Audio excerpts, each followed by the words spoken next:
Sanctuary panel. Give a warm Blizzcon welcome to our Diablo 3 development team.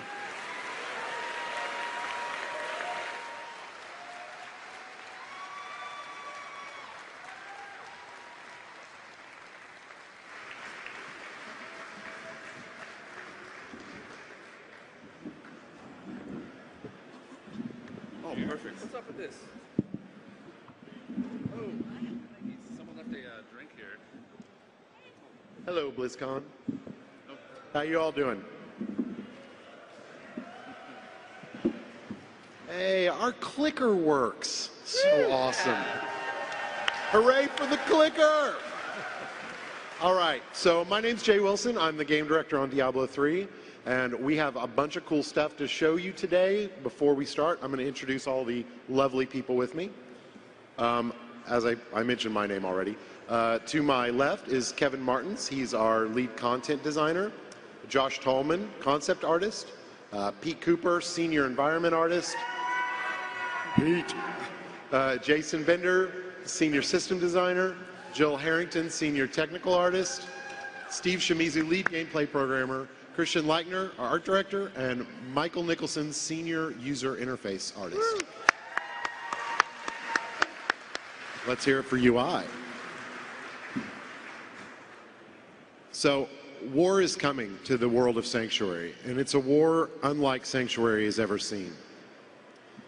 20 years ago in the Diablo universe, the three, Baal, Mephisto, Diablo, they were taken down by humanity.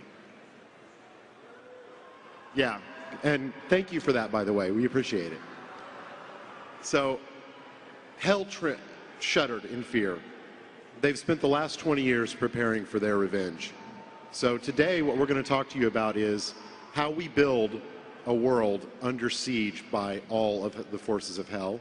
We're going to start with story and go into environment, and we're also going to show you a little bit about the tools of the trade that you're going to use to fight that coming war. So I'm going to turn it over to Kevin.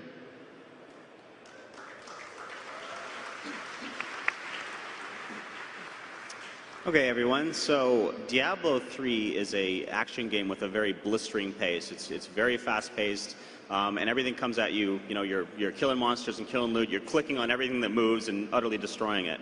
So there's some unique challenges in that in storytelling. So I want to show you guys a little bit about how we do action storytelling.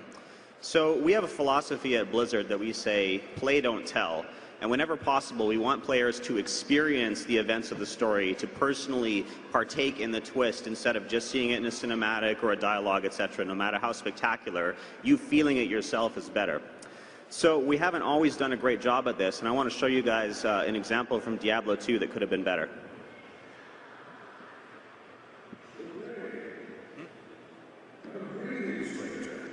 I'm not surprised to see your kind here. Many adventurers have traveled this way since the recent troubles began. He goes on. No doubt you've heard about the tragedy that befell the town of Tristram. Some say that Diablo, the Lord of Terror, walks the world again. I don't know if I believe that. But a dark wanderer did travel this route a few weeks ago. He was headed east to the mountain pass guarded by the rogue monastery. Maybe it's nothing, but evil seems to have trailed. Warev's a good man, but he just won't shut up. And, you know, in Diablo, you really want to click on everything that moves until it blows up in bloody chunks and treasure. So,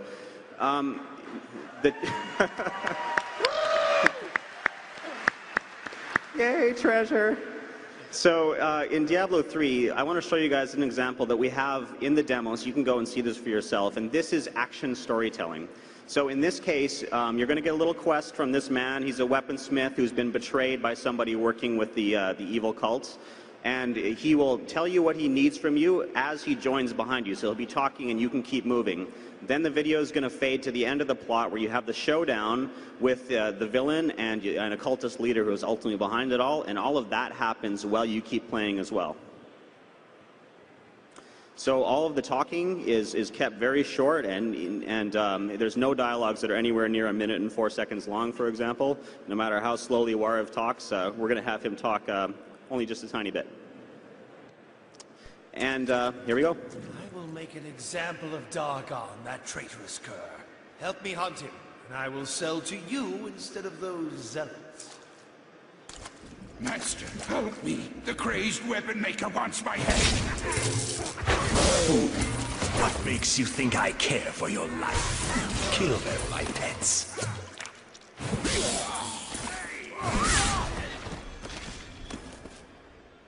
Now the Dargon is dead, no one shall question my reputation or my resolve. Now to my goods. You'll find none better. All right. So the other thing we want to talk to you about is opt-in storytelling. In Diablo 3, we actually have a lot more story depth. There's more lore, there's more conversations, there's more information, there's more things to read and listen to. But all of it, not all of it, the vast majority of it is opt-in. The player can experience it when he wants to. A great example of this is lore books. Lore books are objects that fall as treasure, and when you click on them, they automatically start playing an audio file where the narrator, the person who wrote the book that you found, is reading it out loud. So they have a little bit of voice acting, they're interesting, and it takes no more time than simply clicking on it to pick it up, and you're already experiencing the story, and you can keep running along killing monsters while you listen to it. So let's see one in action.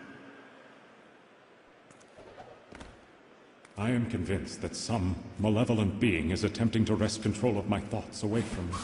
I hear voices directing me to horrendous acts. And there are times when I seem unable to control my body. Lazarus knows. I am certain of this. So this example that you're hearing is actually King Leoric.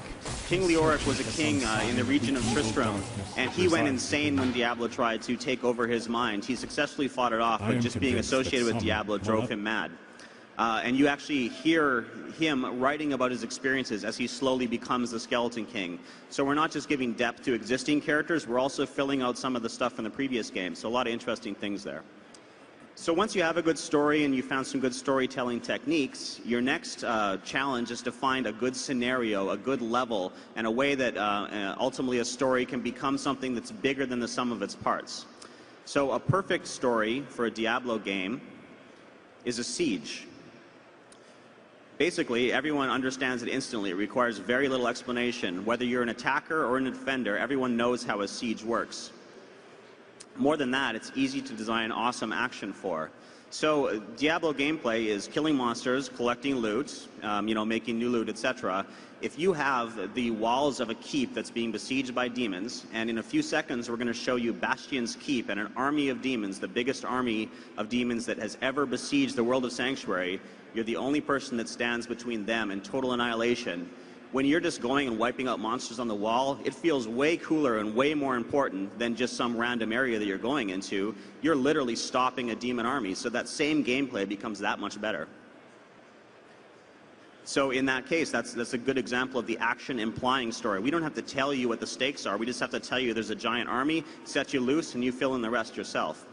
So we're going to show you the walls of Bastion's Keep and how we built them and so on in just a minute, and we're also going to show you the inside of the keep.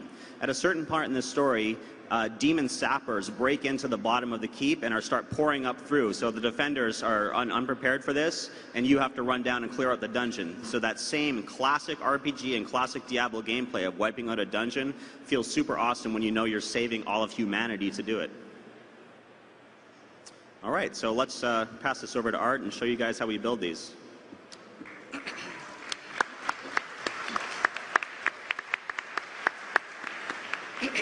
All right, so when design and story come up with an idea like that for gameplay, it's then concept team's job to take over and to give that idea visual form. So when we were told that there was going to be a siege portion of the game, one of the first images that popped up in our heads was the image of a battleship. Now, on a battleship, there are a lot of shapes that really reinforce the idea that it's supposed to be this impenetrable fortress. So we decided to work those ideas into our early sketches and see how they turned out.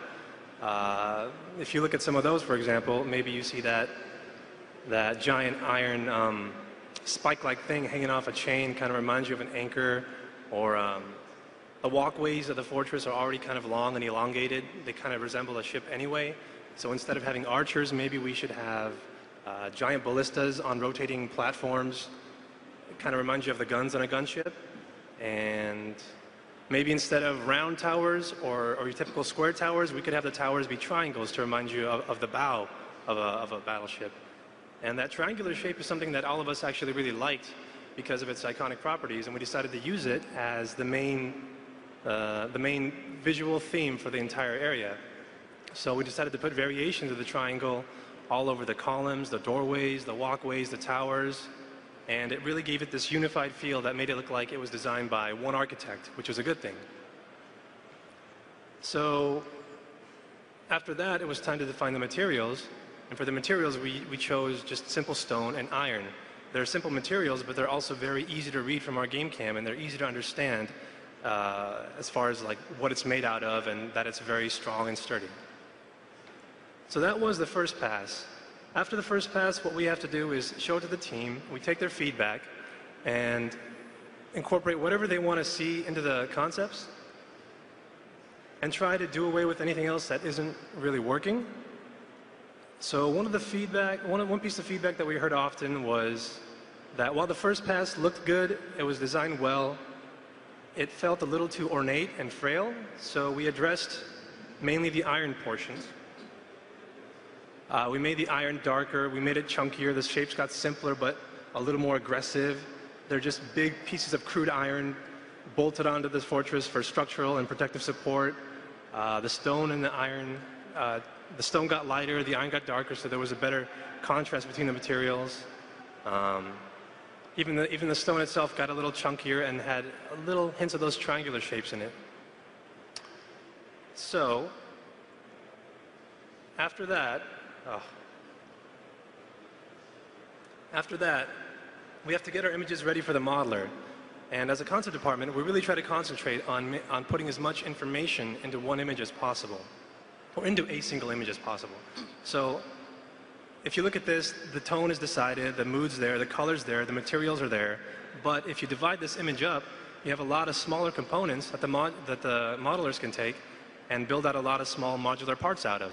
And this way, if they want to come up with a wide variety of layouts, it's very easy to do. And if we have to go back and change things, it's also very easy to move things around. So that was the outside, and now what's left is the inside. For the inside, we wanted to change the mood over from this aggressive, hostile battlefield feeling to a more warm, a little more lived in, a slightly more inviting feeling, because the battle's going on the outside, but the soldiers are either escaping the battle or preparing for the battle on the inside. So we decided to do away with a lot of those triangular shapes and maybe replace it with more squarish shapes. They're both angular shapes, but a square is a lot less aggressive than a triangle. We also got rid of a lot of the iron and replaced it with wood, because the color of wood is already warm enough, and as a material, it's just not as threatening as any kind of iron. And to reinforce the idea that the inside is where the soldiers are, we wanted to populate it with a lot of props or devices that they'd be using, like catapults you see up there, ballistas, or mills or forges, things that they'll be using to prepare for the battle on the outside. So when you put all that together, you get something like this, where you have the same kind of stone as the outside, you don't have as much iron, there's a lot more wood, there's devices that they use for the battle, and you definitely have a mood that has changed from a hostile battlefield to this uneasy, nervous, kind of calm before the storm kind of vibe to get you ready for what's happening on the outside. And to show you how we take a concept like this and build a level out of it, Pete's going to take over and show you how that's done.